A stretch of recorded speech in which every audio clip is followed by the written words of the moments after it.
Florida State won last night, and they were down, and I thought they were out. 24-15 ended up being the final. I think a ton of folks are pulling against Florida State right now. And I've got people coming at me thinking I'm one of them. Whatever. Think what you want to.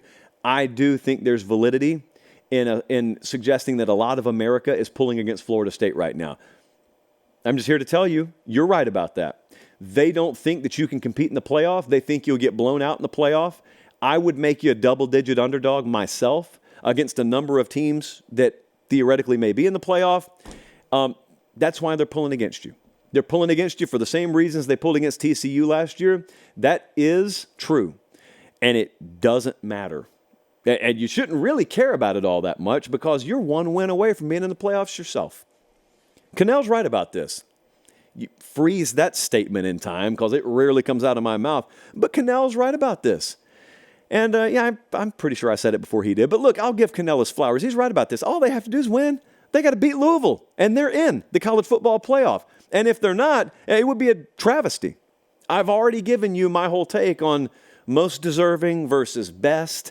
I don't ever think the committee, by the way, meant to say we're going to put the 4 best teams in regardless of anything else, because that's just power ratings. Okay, no sport works like that, nor should any sport work like that, because that does not value on-field results. Games are played on a field, not on paper. And so what the committee, I think, should come out and say is, well, we're going to blend things. Yeah, we're going to value who we think the best teams are, but we're also going to heavily value on-field results, head-to-head. Like, we're going to value all these things in a blender where you can't have people come to you at the end of the season and say, Florida State shouldn't be in over Alabama because Bama would be a 10.5-point favorite against them. If you think Bama should be in, you better have a different reason than that. It better be resume-based. And then I'll listen to you. Maybe even if I don't agree with you, I'll listen to you. But Florida State's got one more win and they're in this thing, or else we'll have a whole show dedicated to one of the biggest screw jobs in the history of college football if they get left out. They trailed 12-0 in this game yesterday. I was watching it as I was flying home. I would have swore to you, this is it. They're done. I picked Florida to win the game. I felt confident. there. And then they held Florida to 48 yards. Should we paper pop this? That's a paper popper of a stat. They held Florida to 48 yards in the second half, and then double paper pop here. They held Florida to minus 15 yards in the fourth quarter. And Florida helped them out, but Florida State took advantage. Florida's such an undisciplined team, man. It's so disappointing. I'll get back to that in a second. We talk about winners first here. Florida outgained Florida State. It didn't matter. Neither team more than 235 yards. It was always going to be that kind of game. Even if Florida State won this thing, they were going to have to win ugly just because of the circumstances they were in with the backup quarterback on the road. They won the fourth quarter 10-0. That's probably the padlock stat here. You know what they needed to do? Just not lose the game, which sounds really easy and basic, but it's kind of like in week one. You know, in week one in college, if you don't have a preseason, coaches will always tell you, hey, far more games are lost than they are won in week one. And what they're saying is kids are mistake prone. And sometimes even if you don't play with your hair on fire and play your best game, if you just don't make the critical mistakes, chances are your opponent will. And if you're playing Florida, doubly especially, chances are they will. And they did. And Florida State just said, we'll take it. Keep doing it. We'll take it. Trey Benson, while he didn't have, a Heisman-worthy monster stat line here, 19 carries for 95 yards and 3 touchdowns. You've seen games like that in a box score. This was a monster performance. Again, given the circumstances, that's a big boy performance from Trey Benson, and it deserves to be commended because there were a lot of things Florida State couldn't do last night, and that was one thing they did do. And so now they are going to Charlotte. I believe that's where that game's played. They opened as a 4.5-point favorite against Louisville, who got beat by Kentucky yesterday. It's all there. That they don't need help. As far as I'm concerned, they don't need anything else other than to take care of what they control. And that is win, and I believe if they win, they're in. Florida's got issues, man.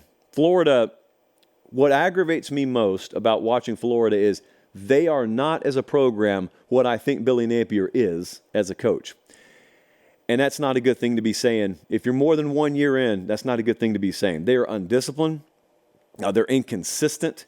There are facets of that team that were a problem in week one and were still a problem last night, and they're chronic in nature. And it's disappointing because I don't think that's who Napier is as a coach.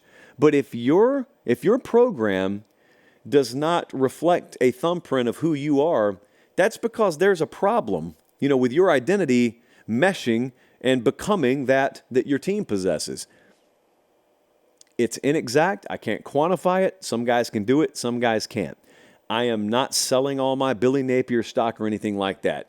I've told you, I'd never thought that his fate rested on the 2023 season, but they have missed, what is it, Jesse? They've missed bowls 3 years in a row now, and it's the first time since like the Roosevelt administration, or maybe the Ben Franklin administration.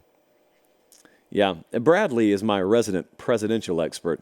Bradley, what's your favorite part of the Ben Franklin administration? So while he looks that up and gets no return on Google, let me return you to real life. They have got a murderer's row of a schedule next year. They have got what needs to be a game-changing recruiting class coming in. I don't have a ton of confidence. I am the last person normally to punt on the future of a head coach. You know that about me. I am not the one. This is not the show to come to if you want to hear me throwing coaches under a bus. A lot goes into it, and I know how hard it is to hire the right guy. And so I don't want you turning into Tennessee. Tennessee got themselves in a really big bind when they kept hiring and firing, and they're only just now digging out of it. But Florida fans would look at that and say, no, we're in that now. 3 straight losing seasons. It hasn't happened since the 70s. That's when Rumors came out. And that's a great album, but it's a really old album because that's a long time ago. Not good. Florida State, I think they're in the playoff with a win. And congratulations to them.